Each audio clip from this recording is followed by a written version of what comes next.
Dr. Paruchuri, during this final segment, let's see if we can deal with some of what we've already identified as current economic problems, understanding that the issues that we're facing now seem to be long-term in a real sense, and that there has to be some kind of suggestion in terms of what do we do and some of the issues that are involved. Now, let's talk about it from that perspective. Okay, we were talking about the financial institution problem and all that. One of the important things which the Fed should do is regulate lot more stringent regulations for these bankers and also other financial institutions. Don't forget, everybody thinks Merrill Lynch is one of the greatest, biggest company in this country, biggest brokerage house and the investment banker. If you look at it, very recently they have written off billions and billions of dollars as tax losses. Good. Okay. Along with the other major financial institutions. Whether you take a look at your neighborhood bank or the Bank of America or any one of these, Wachovia, which we have in this town. Look at their losses. They are all enormous. And the question here is, who is going to be affected? It's the stockholder. And when the banks fail, or when the banks don't lend you the money, see, right now they want to have the highest credit rating or the score if you want to borrow some money. Against. But when you go there, even if you are on the top list, top 1%, 2% list, they are very hesitant to give you the loan. So look at the demand for these houses, which are already depressed so bad.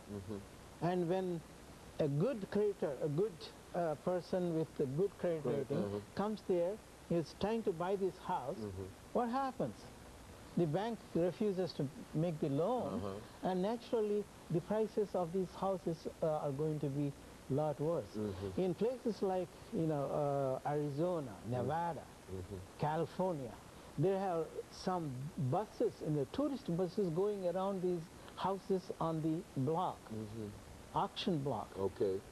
So what happens here? And I hope it does not come to our side, that bad. Even here in Nashville, they have not really done any better. But the problem is not that serious as in these other states which I mentioned. Would it be correct to say that if they're looking for confidence, it seems that the way the economy is now, that it's difficult for folks to not only get credit in order to purchase these houses, but it's also difficult for folks to believe that nothing will happen once they purchase these houses. Yes, one of the important things is the confidence, the expectation of future incomes. Here, look at this. We have been having a dual problem. Not only our unemployment rate has gone up to 6.1%, on top of it, the inflation, which is the price increases, is also there. Normally they should go in opposite direction, but they have not.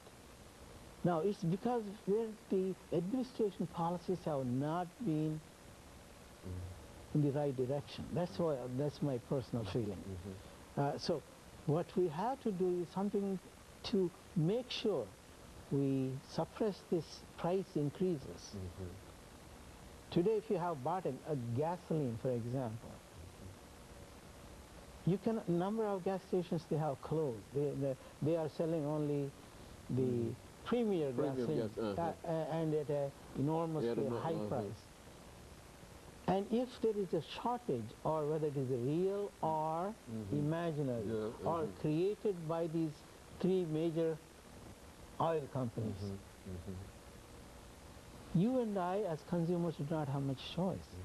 It is where the government has to step in. As a matter of fact, yesterday and the day before, a number of students and other friends have been complaining about the gouging by these oil companies, by these few oil companies, which is illegal.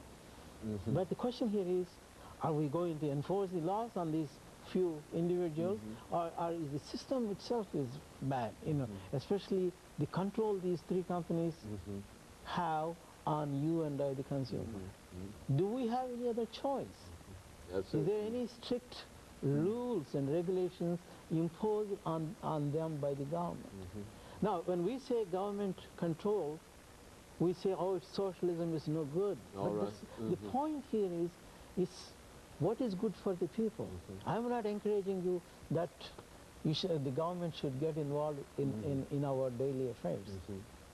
But somebody's got to regulate and make that determination. Regulate when things are out of control. Even John Maynard Keynes, who was the revolutionary economist during the FDR time, when we had the greatest depression. Until that time, we used to follow the hands-off policy by the government. But he has taught us, whenever the private enterprise system fails, it is the responsibility of the government to step in and try to help. That's why we got out of depression thanks to FDR. You know, they created TVA, they created enormous number of roads, very poor roads. Bridges, schools, bridges and schools were built. Infrastructure was tremendously improved.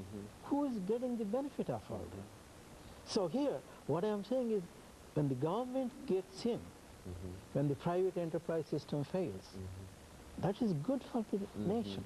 That's good for you and I as people. As a matter of fact, it seems to me that there's no alternative. If private enterprise has failed, and the only other entity that could even do anything would have to be the government. And if the government decides to step back, then government is the only source. That's the only. It's big enough to regulate them and also provide resources for you and I. Now, when the government got in here, you know, in the AIG loan, you know, the $85 billion, it's your money and my money, it's our taxpayers' money. And while we are talking about that, look at what is happening to these governments, how they have been spending more than what they should. And number of other places, whether it is politically right or wrong, whether we are spending any money in Iraq or Afghanistan or wherever.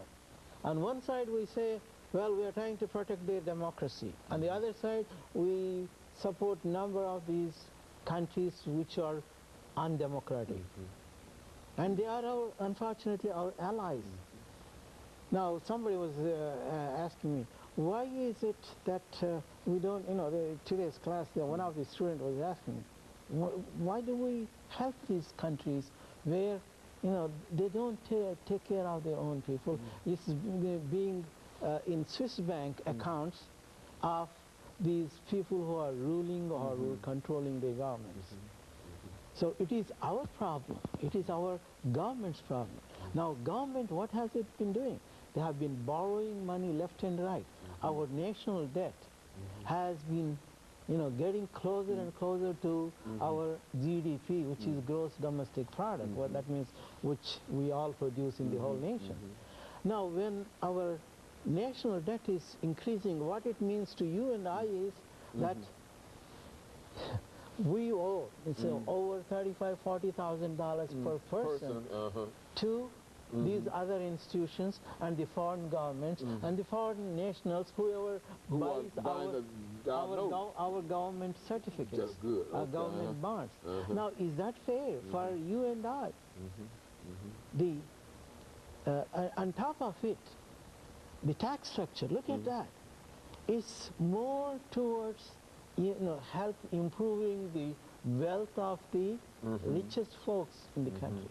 The top 1% of the population, you know, among the rich people, they get most of the benefits, and the rest of the population gets peanuts. How much money did you get, you know, when they got the tax refund in the last time? And, you know, okay, one good thing I would say is the recent incentive program, which they had, where they gave a maximum of $600 check to each one of us. Now, that's wonderful. But is that enough? That is the question right now. And this is where I hate to bring the politicians in here, and Senator Obama, for example. He has, you know, read this and tried to reform the country, reform these problems, reform these situations where And of course, Dr. Paruchuri, I'm sorry, we're going to have to break now because this is the end of the show. I've got about 3 minutes to thank you for coming by, and to also encourage our audience to tune in again next week for another informative edition of Comments. We certainly hate to stop it there, but you know, it's a time constraint. I really appreciate that. A lot of things which I would like to share. But maybe some other day. We'll have another time to share that. But I really appreciate your inviting me, and I really enjoyed talking to you. Thank you. And hopefully the people who watch would benefit from. Okay, good. I'm sure they.